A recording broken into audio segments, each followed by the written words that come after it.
ちょっとだけつける。それに見せられて、じゃあ一回見に行こうかな、作ろうと思って全然それまでないですね。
ちょっとイントレスティング、なんかぶら下げてる銀ボロという豆、すっごくいいで、大東洋町とかあの辺の古代から構造の木もいっぱいあるから、これに作っちゃうみたいな。ブラックパール、土も肥えてくるね、豆植えると。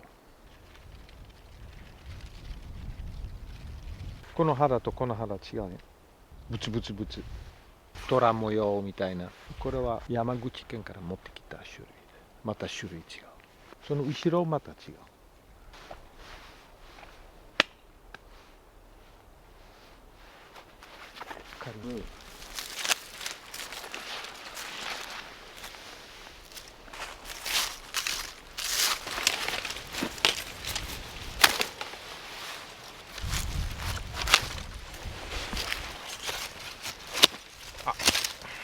はい、行くよ。はい。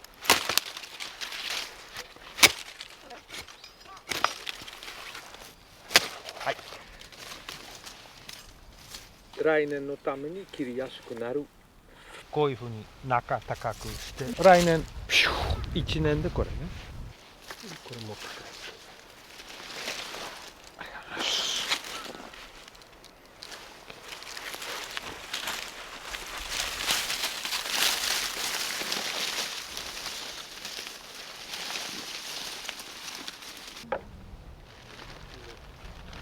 寒さにやられないようにちょっとこ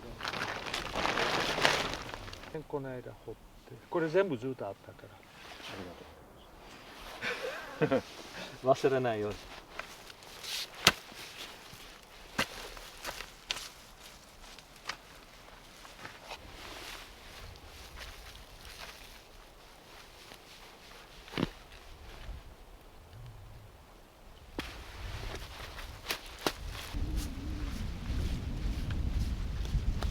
なかなかいいですね。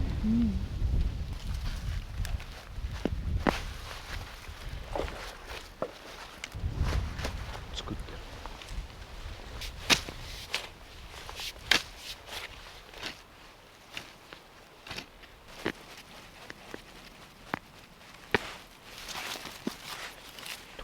トロロ青い、ハイビスクス科とかあの辺の、だから寒さに弱い子。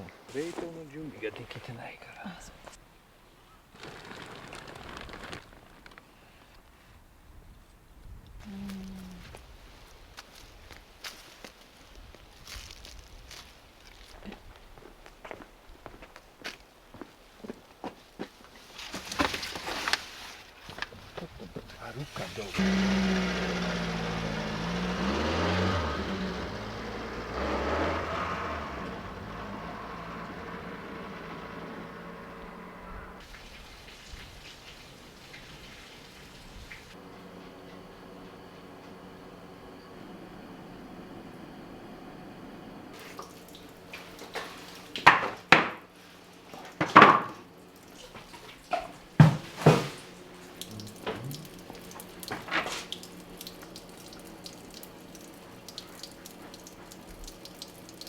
でその前はこれにフォルマリンにつけてね。でそれ今は私はこうして。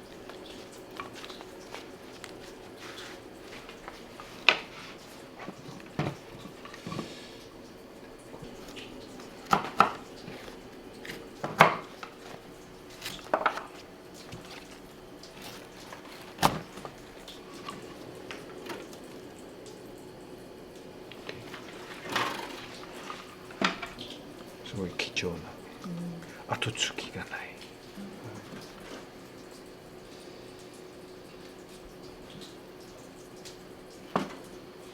このトラ青いなかったら紙作れない、ね、注文聞いてじゃあ山探しに行こうかみたいな江戸時代ねだったらこれを栽培し始めてね、紙に集中できる生産上がる。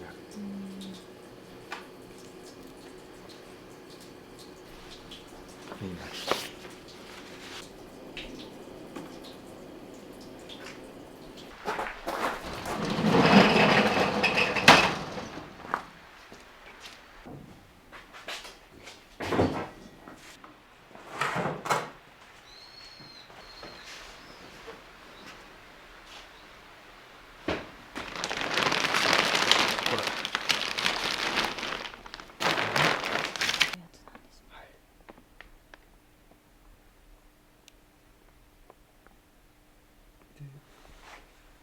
これをちょっと何本か取り出して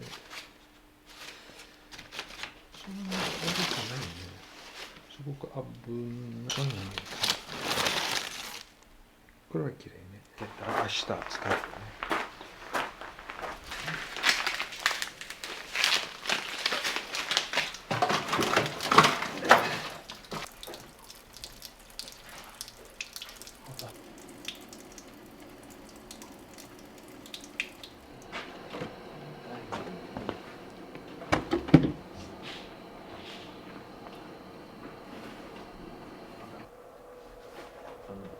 こういうへぐるというふうに割といい。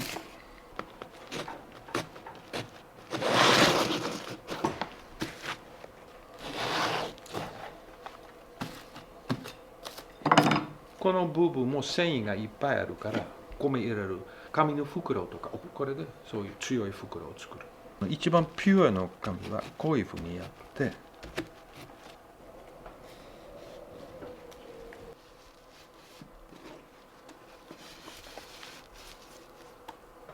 裏も表同じほぼね緑全部のっけてるね。こういうは表具とか修復とかに使う原料になる。でここにチリみたいなのあるから、これをよく切れる。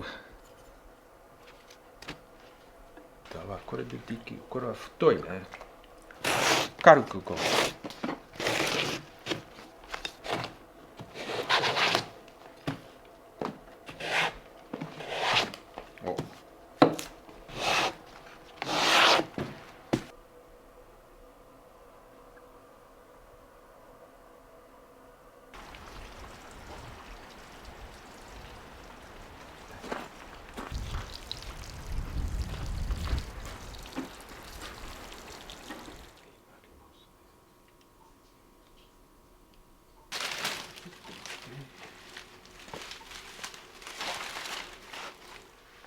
見直ししてる。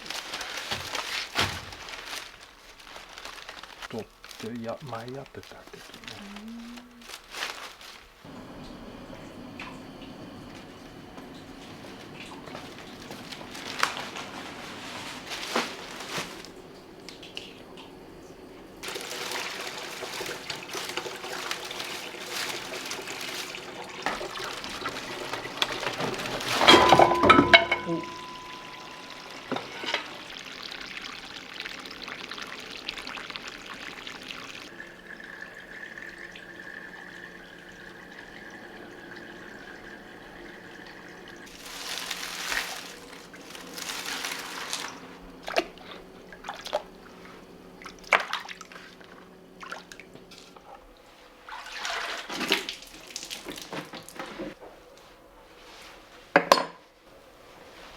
すごい白いでしょ。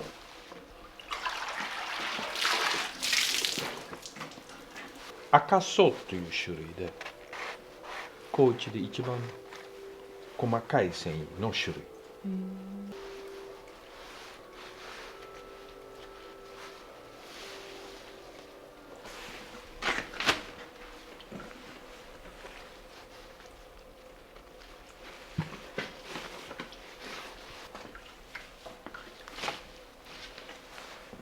向こうの釜まで持っていく。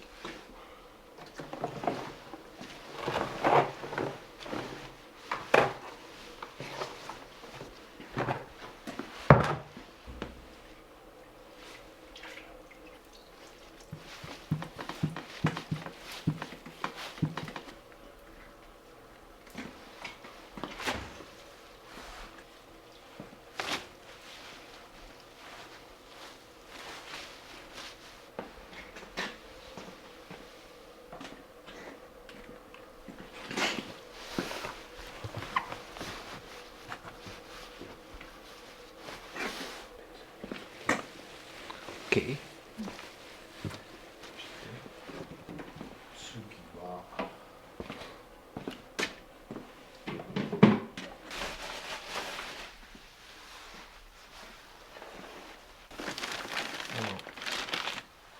木灰と貝とカルストの石灰岩全部一緒。アルカリ性になる。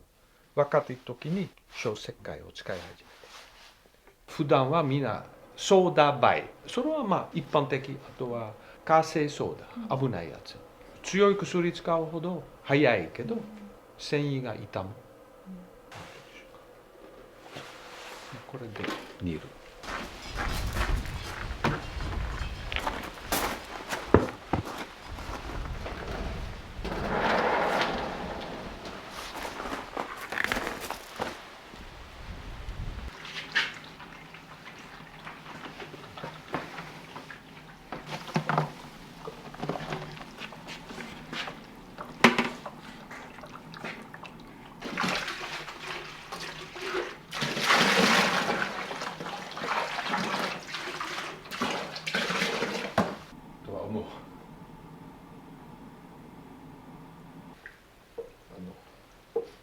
質的にがね、そういう薬を使ってる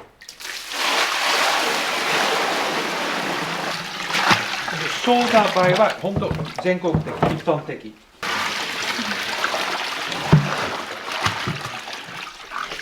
今すごいいいところの小石灰買ってるところでこれ入れる紙とかなんかいろいろちょっと今買ってなんか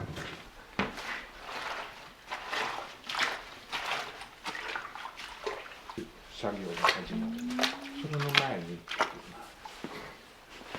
だったらやっぱ消えてしまったらもったいないから後で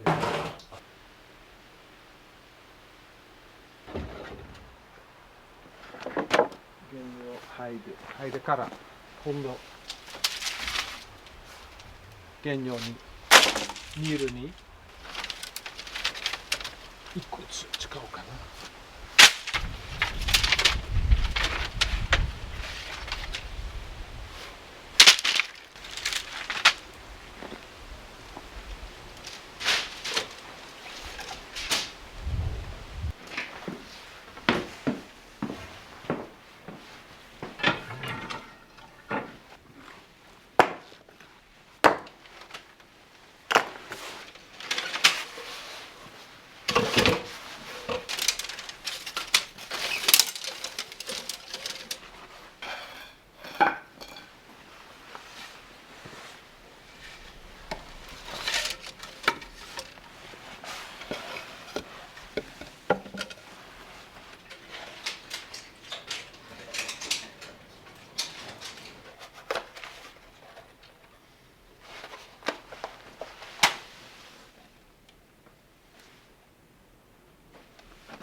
釜、五右衛門風呂の炊き口と同じ火と熱い煙が下からあまり当たってない。一回釜の周り回ってる。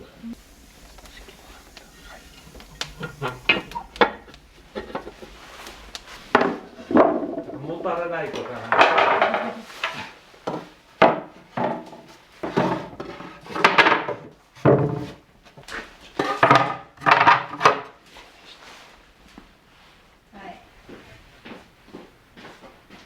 ここもちょっと開けて。ひどすぎ。あ、ちょっと煙突だね。危ないぐらいかな。煙突まだちょっと湿ってくるから。体に悪い。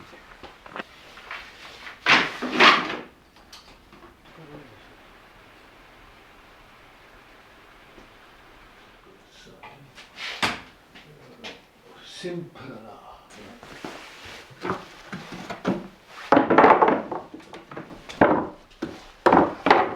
グツグツしてるね。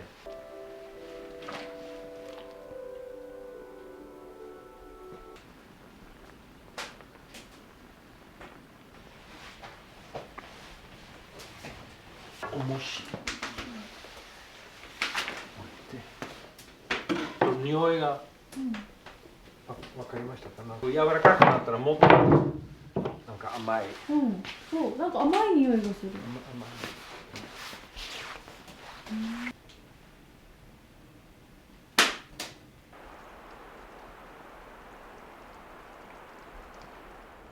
和紙を見て興味がすごいあって、紙通しの光、それが綺麗かったじゃないかな、今も。まあ、障子だったらすごいでしょ。障子の部屋のその雰囲気、それに見せられて、じゃあ一回見に行こうかな、作ろうと思って全然それまでないですね。半年の間に回ってきて、途中で高知寄って、であそこ一番いいなって感じて、でもうずっと44年高知だから。空気感がすごいなんか特別の。やっぱり40年前の四万十川と今残ってる。まあ、和紙を勉強するだったらもうここね。和紙は役割はまあ癒し系とか、森のメッセージ、自然のエキス自分の部屋にまで持ってくる。精神的に役に立つ。まあ世界中今ちょっとあんまりよろしくないね。平和気持ちになるお手伝いができるかもしれない。和紙ね。だからこれからは和紙の本当の役割が来てるんじゃないかな、私ちょっと思いますね。期待というか hopeful ね、はい、ということ。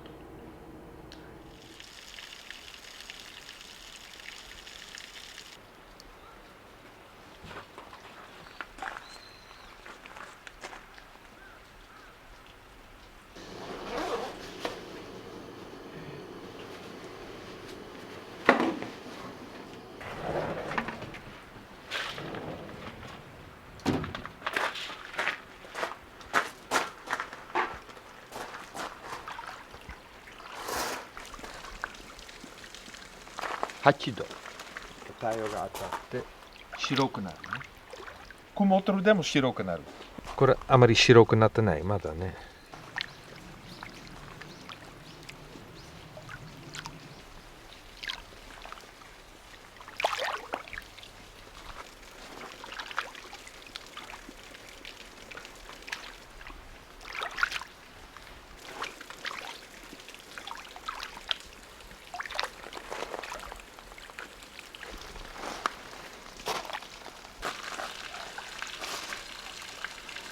これを脱会しますね。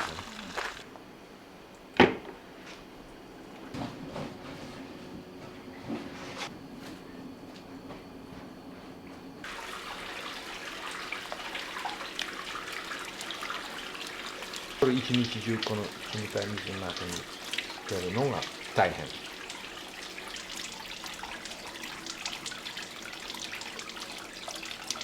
チリね、硬くなってる繊維とか。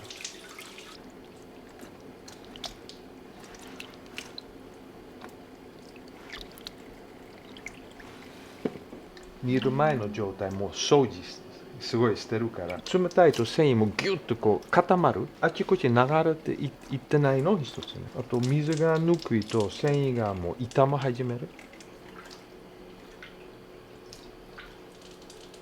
そしたらこうやってちょっとひっくり返してみて、ひっくり返してみて、この作業は本当に急いだらいかん。急いで残ったら紙の中にある。厳しい。かなり厳しいですね。で、こうしたらいいし。はい、じゃあこれで一応引いて。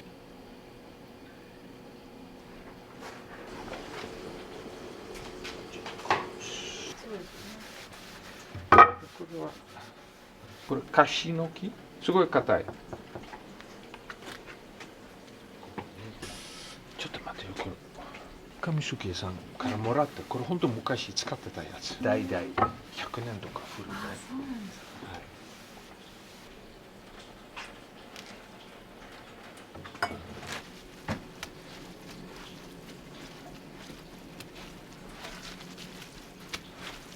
い、もうすごい綺麗ね、景色もいいし、なんか助けてもらってる、すごく美しいね。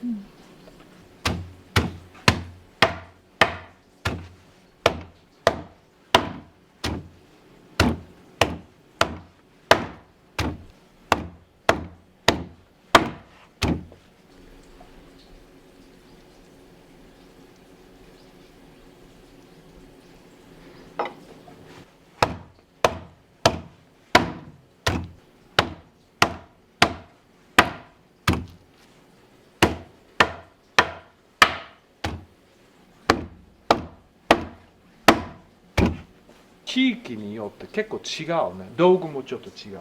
美濃とか吉野とか両手でこうやって。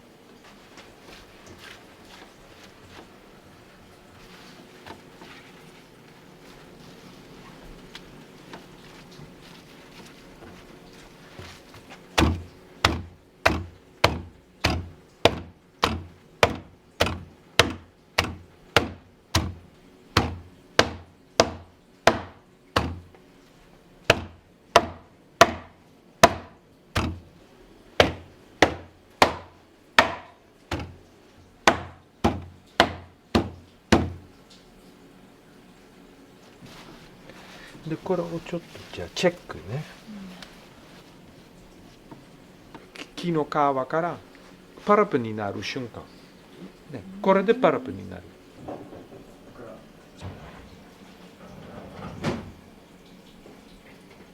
叩いてない状態、柔らかいけどね。こうやっても何も、今叩いたやつを今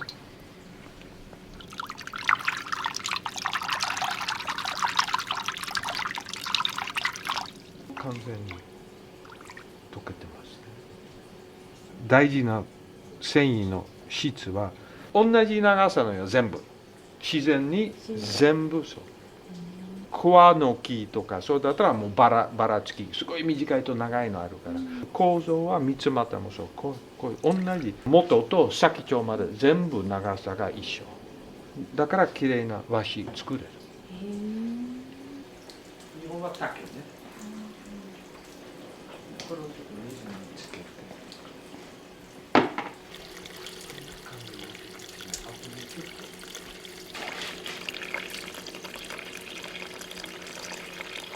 一晩水につけて繊維がわーって水吸うてます。もっときれいに剥がれる。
粒がいっぱい入ってる。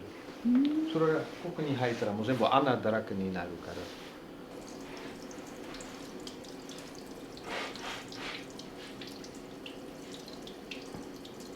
こうですね。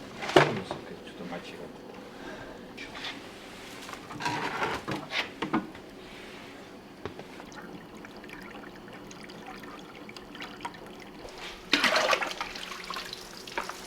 これもこう。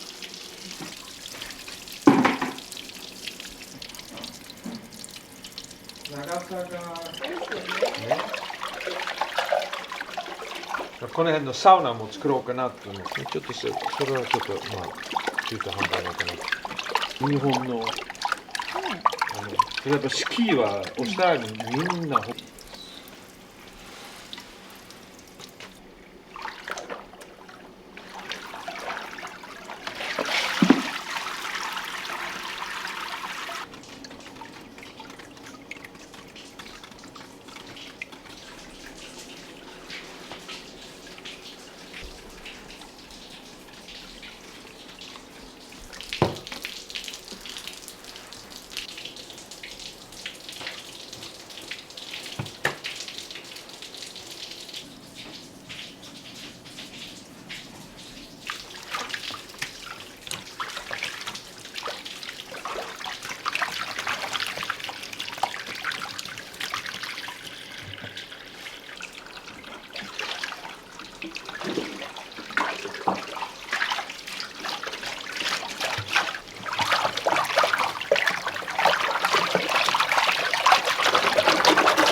水にすると。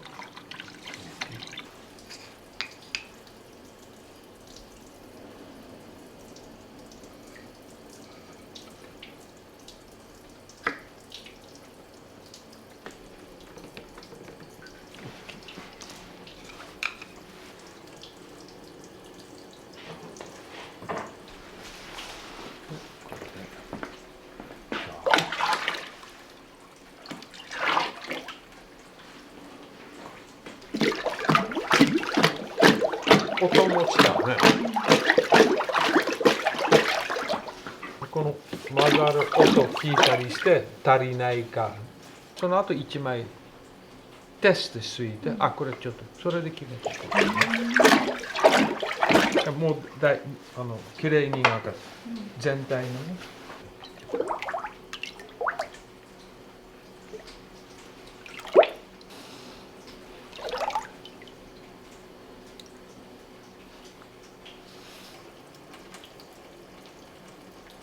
切り取りしてまだそれでも残ったらここで取れる。ですく時にも上手だったらゴミを捨てながらすくのも技術はあるから。OK。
こういう音。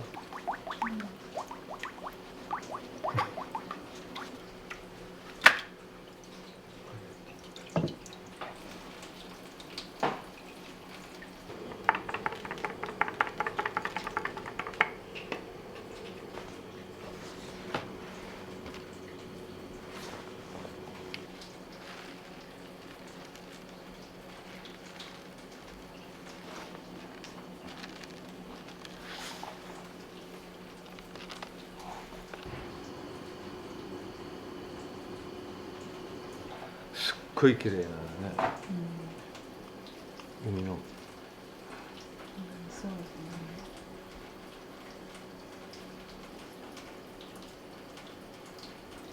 そう白のも綺麗けど、どうだ ?OK。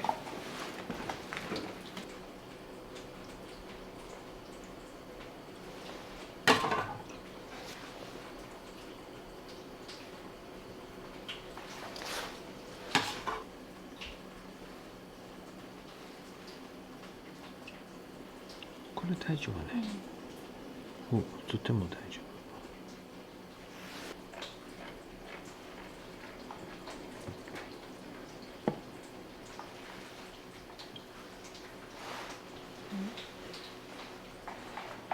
これね。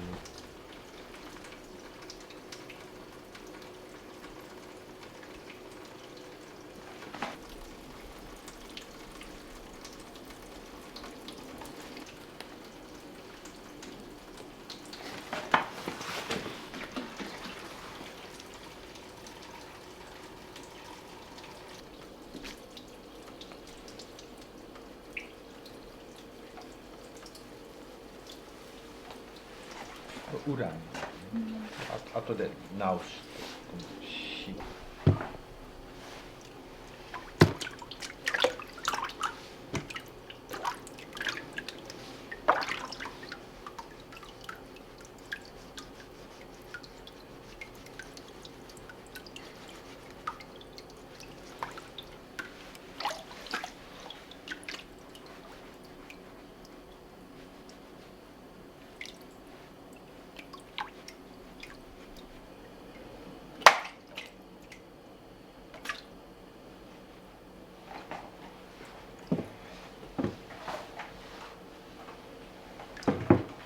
繊維がこっち向いて、こっち向いて、こっち向いて、あっちこっち。多分、リラックス効果ある。ちょっとこんなはちょっと難しい。これちょっ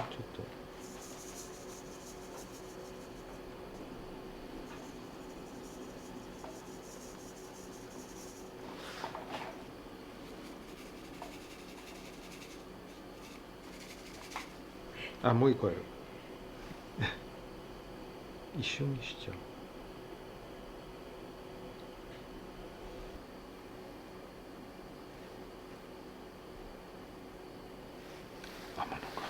この回も和紙とのストーリーがもう完璧ある。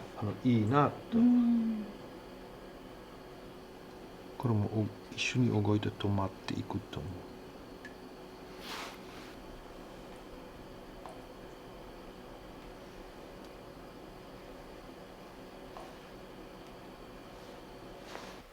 すごい面白い。フォローしてください。本当に素晴らしい。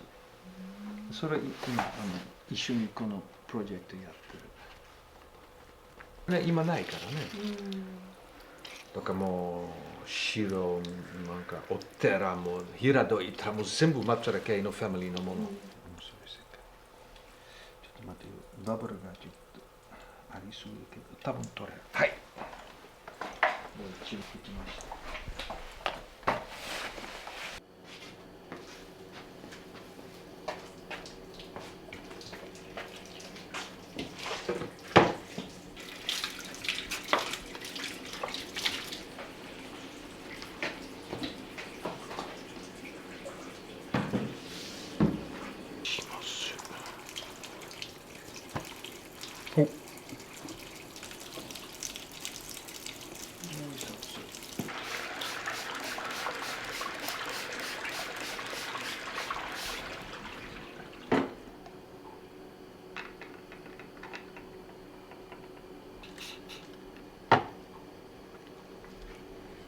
ただでんぷんのね。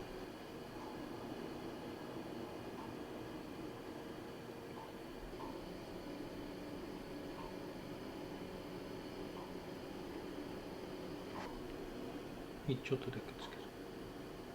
剥がらないように。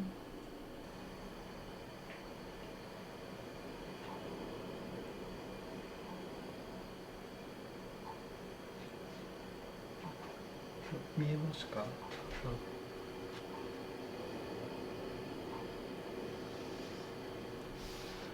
宇和島と、今だったら多分ラバーローラーがある。昔は上宿屋さんは椿の木も植えて、私はもういっぱい植えてるけど、これをちょっとこう滑る。これ耳を押さえて測らない。高知は外を出して冷たい風と太陽がガンと当たって、太陽からエネルギーもらってパリッとしてすごくいいね。髪の表情とか、これもうちょっと薄いね。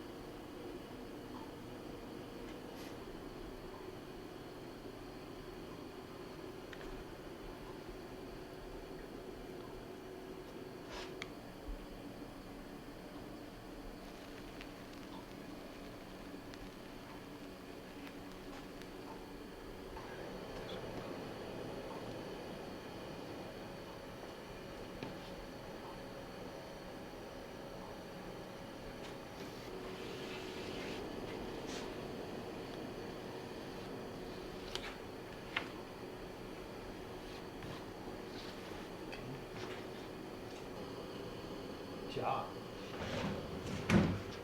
で今雨なかったら明日外出して、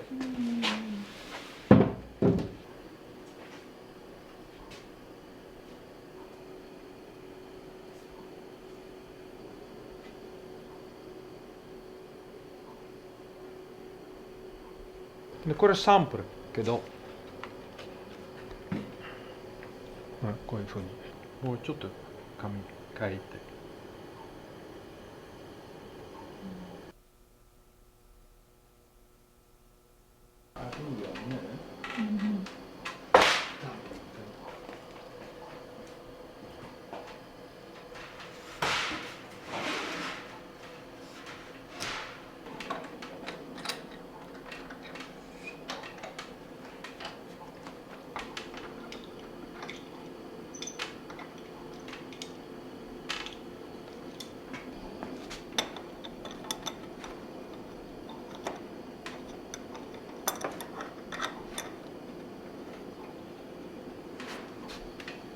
これだ。これどうしよ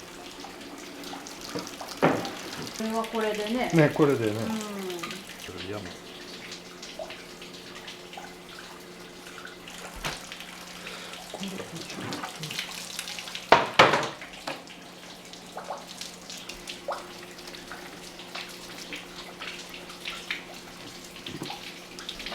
この辺で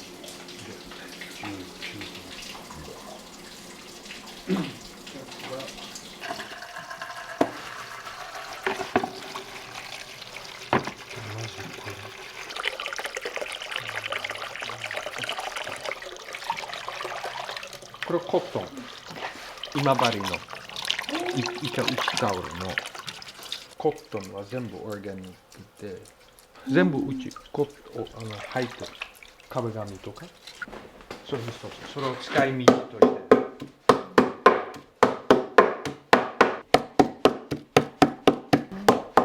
多分日本の中でコットン使ってる一軒かうちともう一軒九州であるかもしれないし、オランダの伝統だからこれをちょっと混ぜる。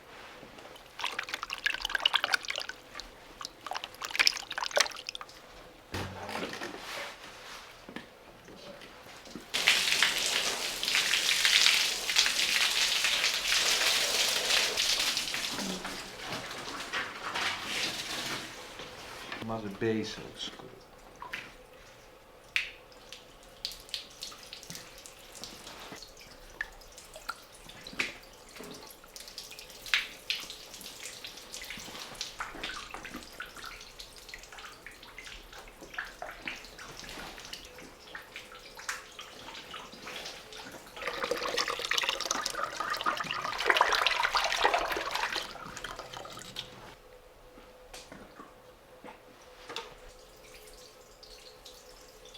ちょっと熱い。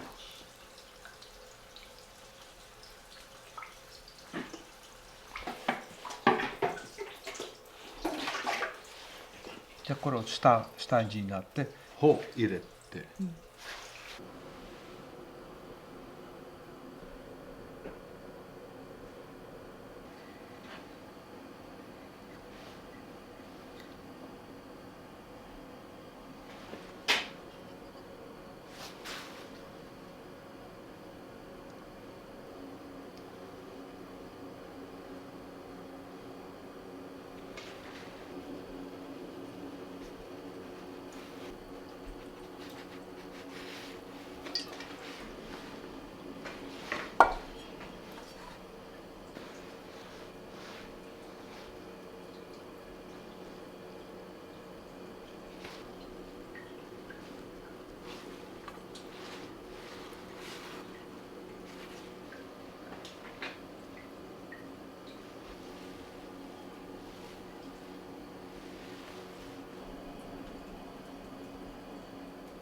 できた作品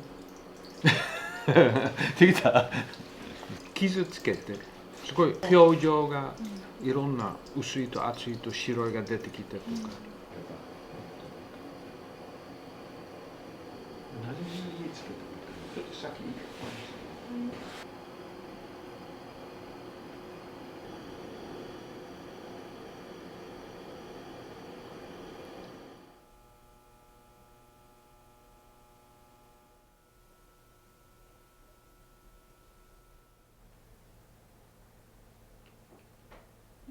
今日はありがとうございました。ありがとうございます。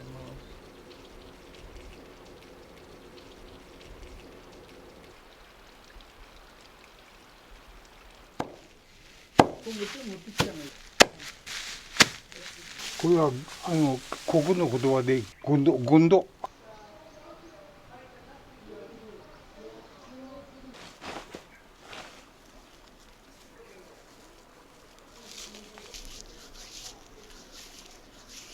そしてこすりをかけます。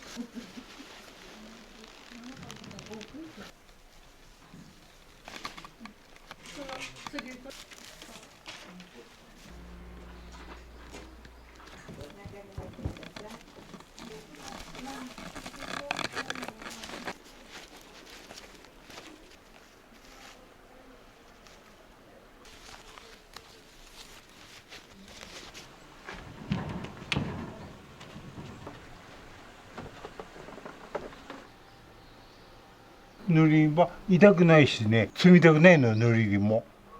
このバラは。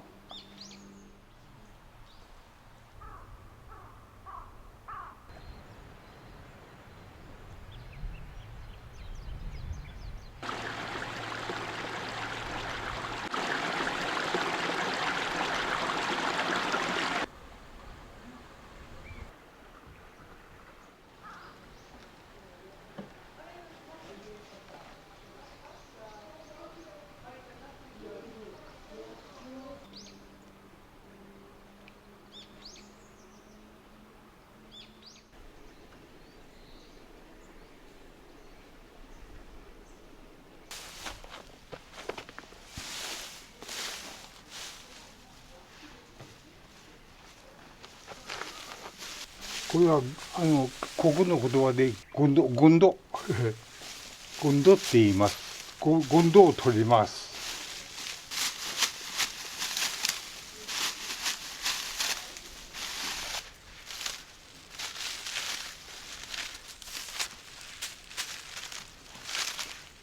で、この釘を使います。で、これを普通は水車で打つんですけども、この手回しの機械で柔らくします。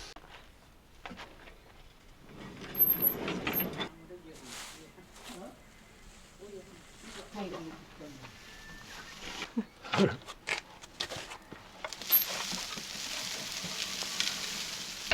願いします。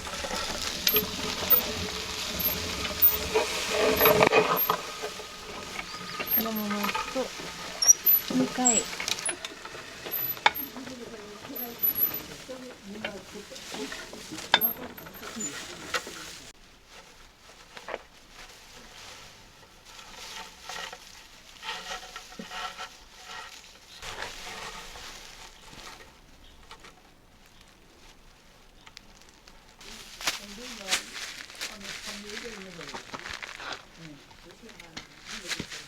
まだ少し硬いので、これ手で打って柔らくします。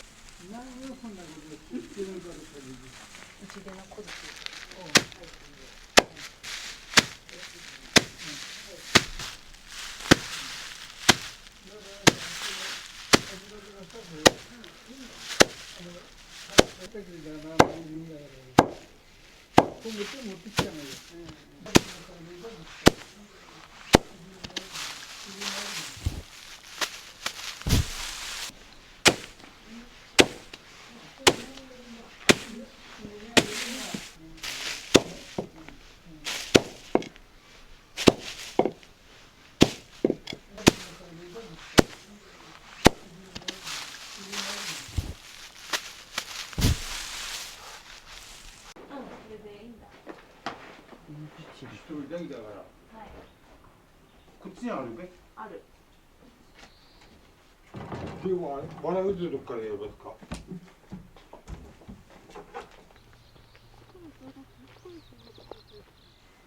この道具の名前。あ、わからない。ないですよね。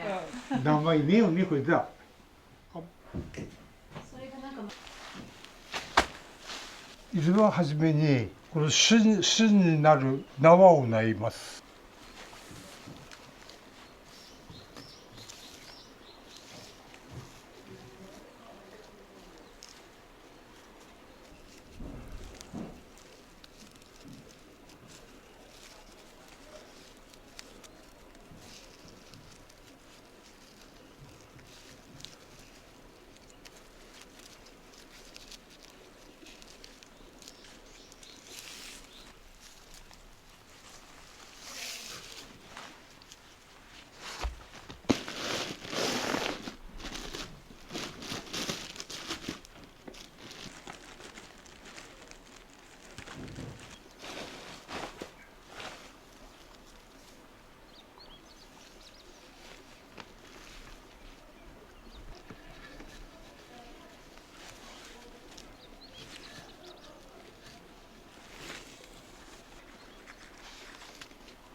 滑るから水を吹きます。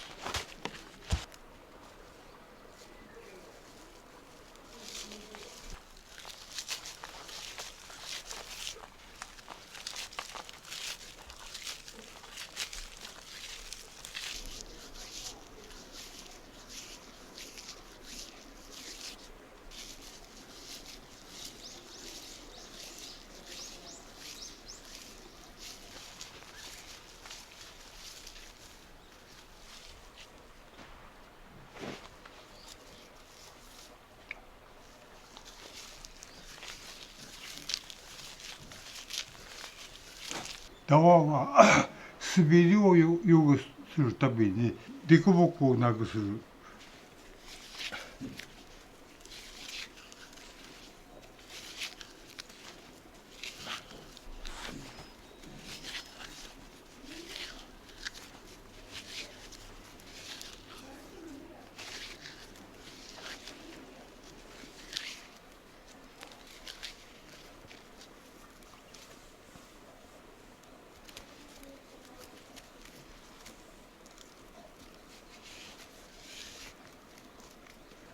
そしてこすりをかけます。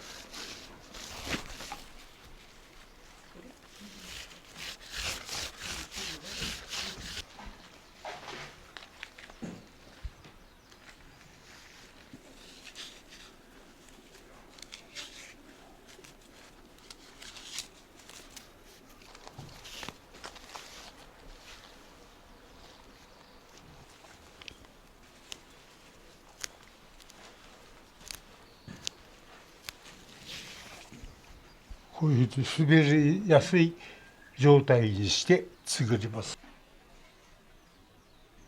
10センチ取って下からかけて内側をくぐしてでこれを前に向けてこう巻いて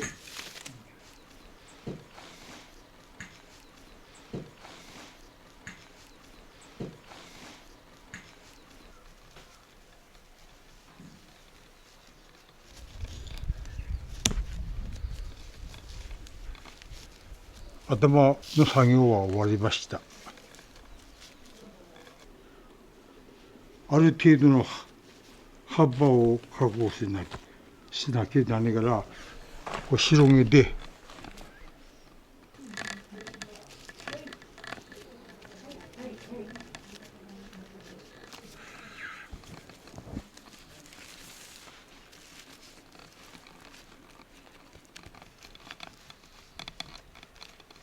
一回にきちんとこう締めてかっこつけていくの。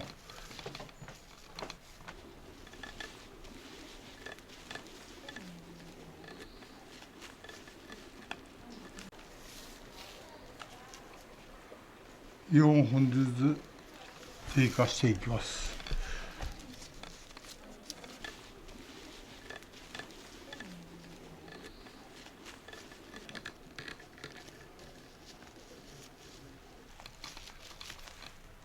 左手でやる。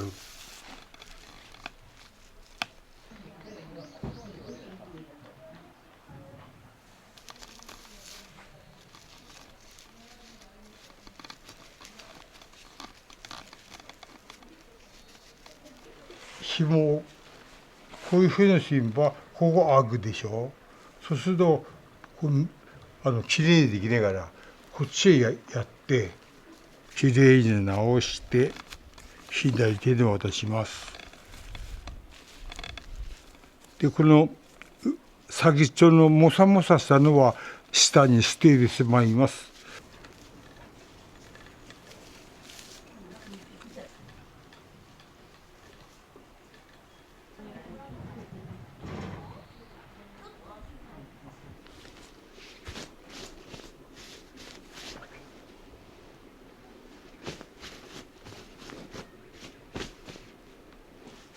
よいしょ。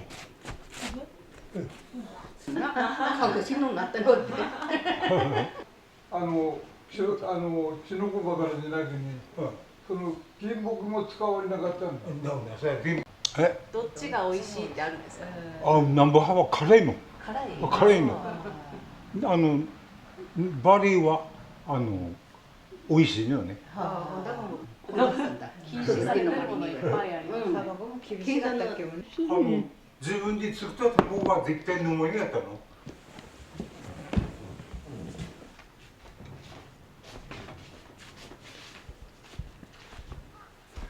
よいしょ。今こう人気あるんだろうね。こう開いてね、3分の1かけて前の動作。後から直すにね、一回にできれいに直すの。は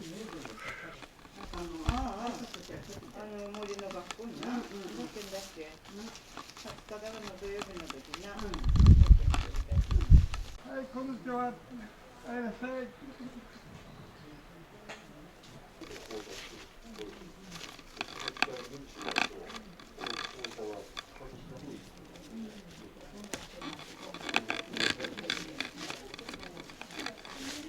俺挟まねえからさ。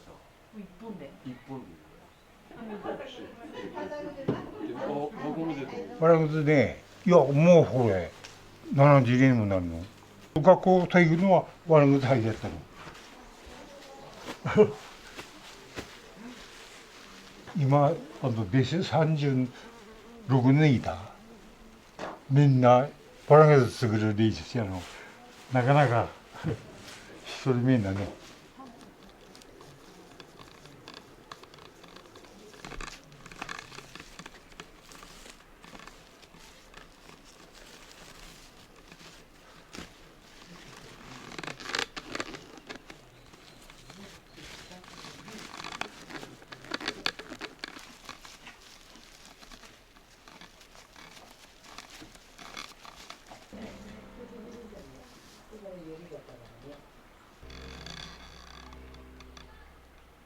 12センチになったらば巣をつけます。これ巣って言います。巣の作り方はこう押さえでひねります。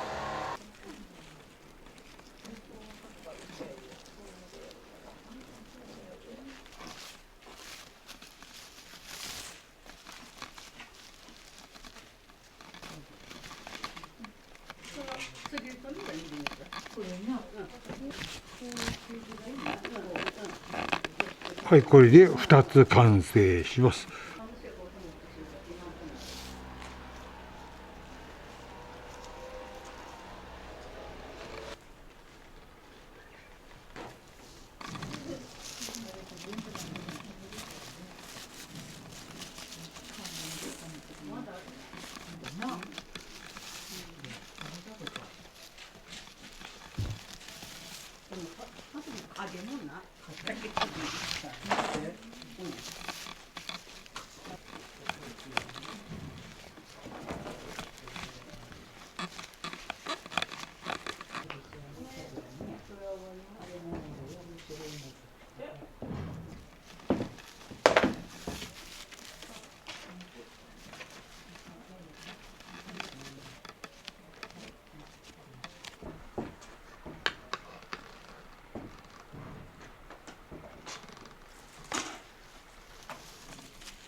今度は巣の補強をします。回します。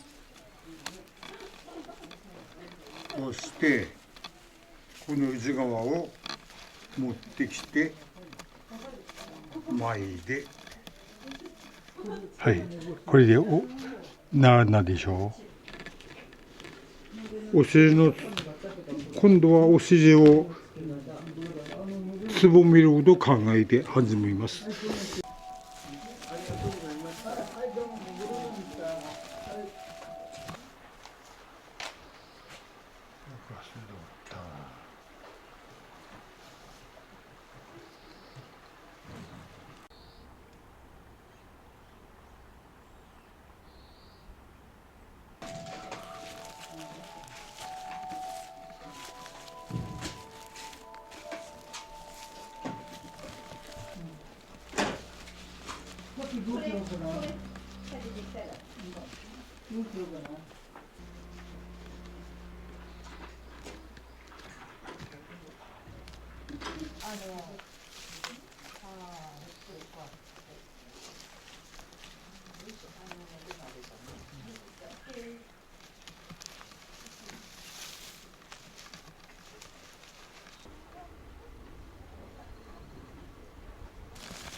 ちょっと脅さないでよ。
24センチだったよね。24センチのお尻もこれで完成です。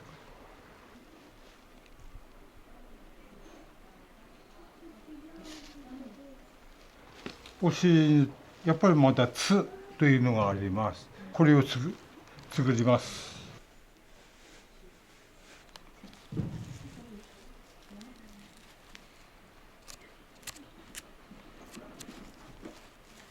これが技術いるね。技術がいるんです。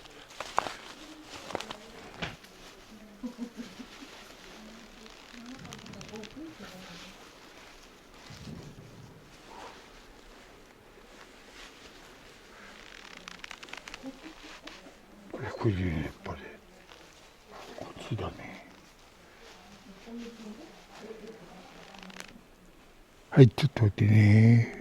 外側の長い方を内側にくぐします。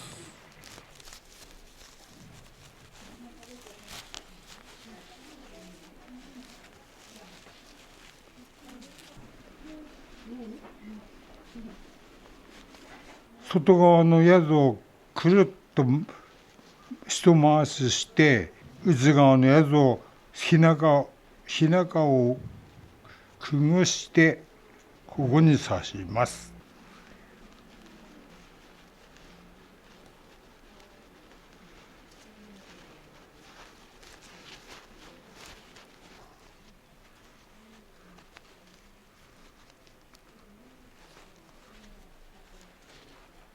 こうするの。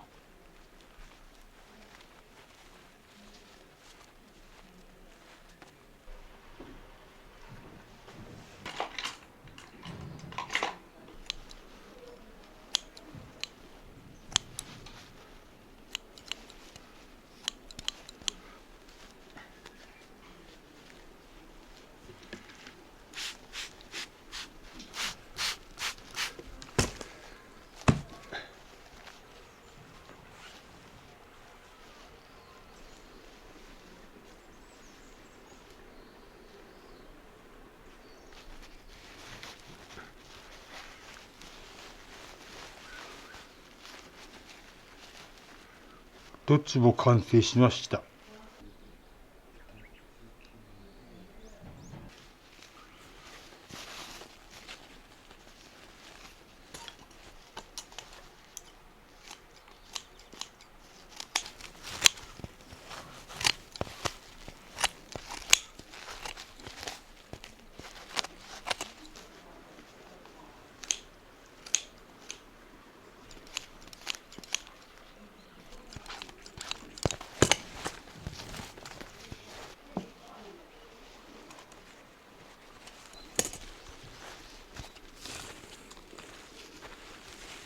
ここをくぐしてね。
はい、完成。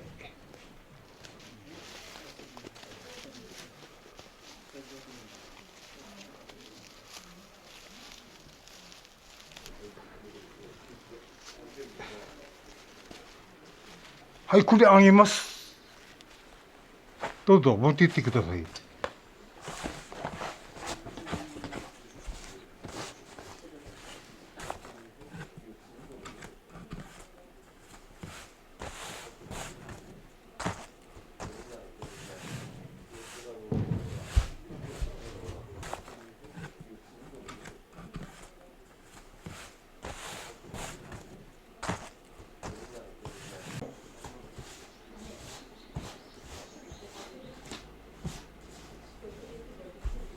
昭和18年、7年までか、台湾でやったのよ。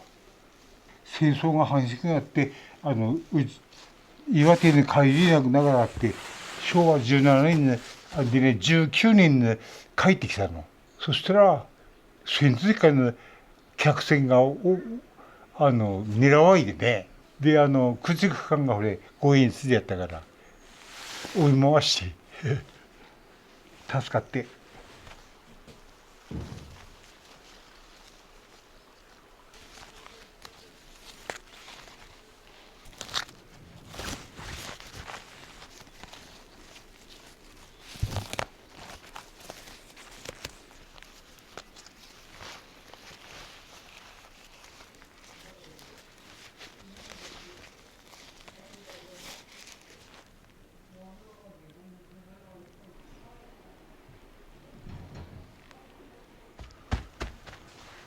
よいしょ。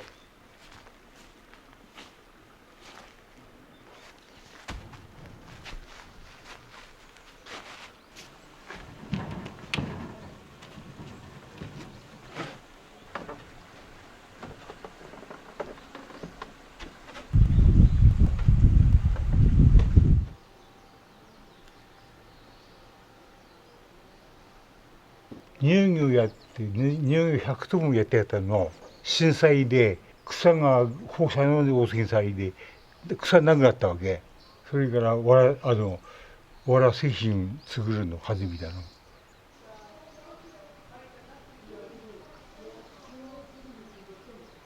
今北海道さん行ってみてともなかなか北海道さん行きね娘行ってるから北海道さん。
じいちゃんが89歳でも現役でやってくれてるおかげさまなんですけど、ナイフとかもですね、こう自分が作ったやつを使ってくださる方がいて、お客さんがいてくださって続けることができて本当嬉しいし、もっと上手になりたいなという気持ちで今じいちゃんと父の方と私は頑張ってるところでですね。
あっち行ったらまだ3年経ったなこれ。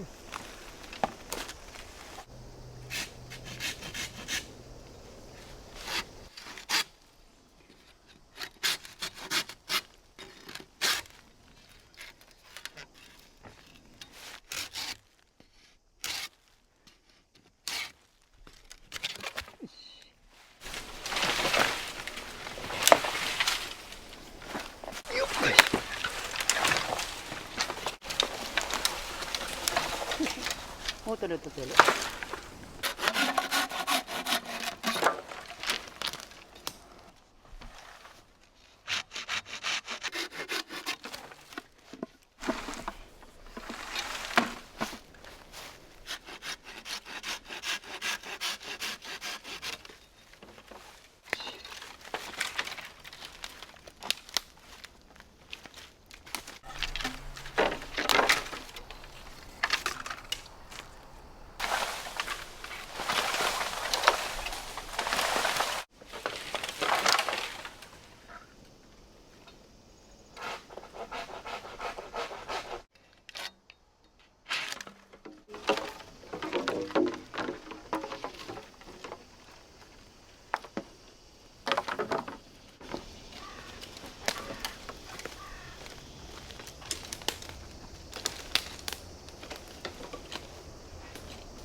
よし帰りましょう。よし。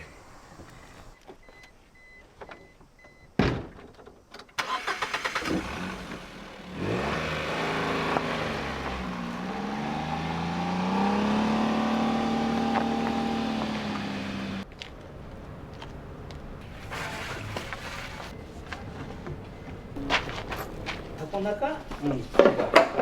これ何本日本焦げ俺建物にそういう汚れとらん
フィニッシュ終わり。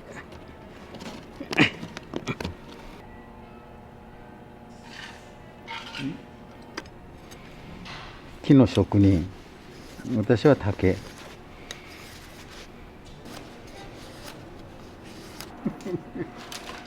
白い。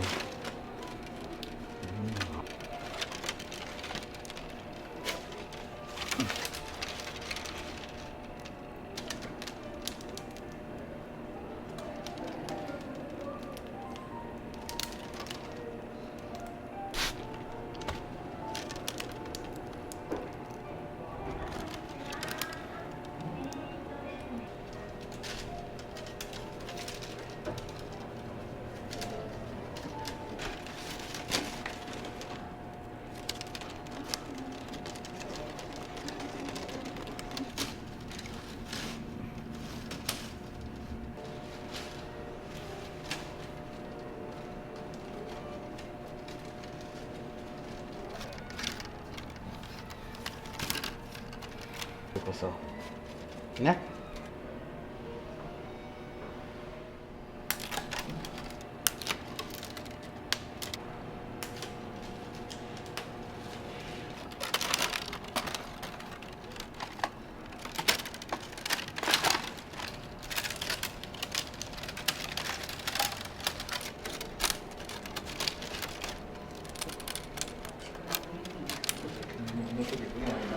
これでしまってね。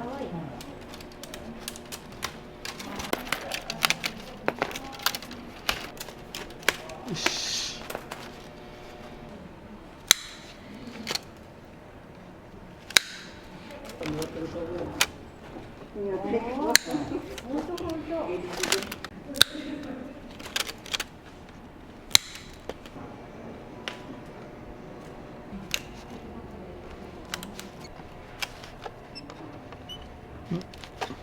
終わり。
よし。